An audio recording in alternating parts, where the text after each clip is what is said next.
Благодарам, почитувани граѓани, почитувани медиуми. Социјалдемократскиот сојуз владае криминално и на централно и на локално ниво. Не може да се очекува ништо поинаку од соработниците на човек кој е 3 пати аболициран и кога целата јавност го виде како јавно бара подкуп од 1 евро за вицето. Уште колку треба да ја посрамотат земјава и уште колку треба да го ограбат народот за да се понесе одговорност за скандалите. Почитувани, градоначалникот на Ново село се уште е човек кој ни помалку ни повеќе беше фатен како шверцува цигари. Сега СДСМ бега и од скандалот со градоначалникот на Демирхисар, Маријанче Стојановски, како ѓаволот Темјан. Причината и повеќе од јасна. Градоначалникот со својата скандалозна изјава открива сомнежи дека СДСМ има организирана партиска структура во МВР кои вршеле прислушување и следење на граѓани, во случајов наставнички од едно основно училиште само затоа што се противеле на прераспределување. СДСМ очигледно ја штити ваквата сталинистичка метода и допушта градоначалникот на Демирхисар уште и да се заканува на сите медиуми кои објавија за овој скандал. Што би рекол народот, ем шуто, ем боде, а тоа СДСМ го допушта.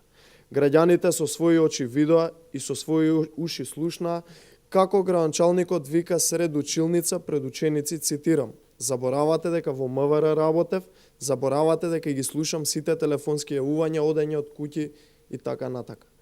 Ова е СДСМ на дело, прислушкува, се заканува, врши притисок и се заканува со тужби. Ако ова го прават за еден протест, за прераспределба на учителки, јавноста само може да замисли што прави СДСМ со вработените во администрација пред избори или пред референдумот за овој капитулантски договор. Обвинителството мора да реагира, бидејќи постојат сомнежи дека се прекршени редица членови од кривичниот законник, но пред тоа градоначалникот да си поднесе оставка за да не ја спречува истрагата и да не врши притисок врз сведоците.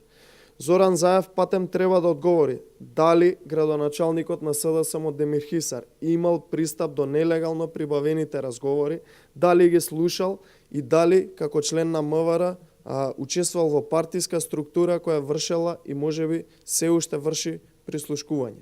Граѓаните не смеат и нема да бидат заложници на овој криминално удбашки картел кој е на власт.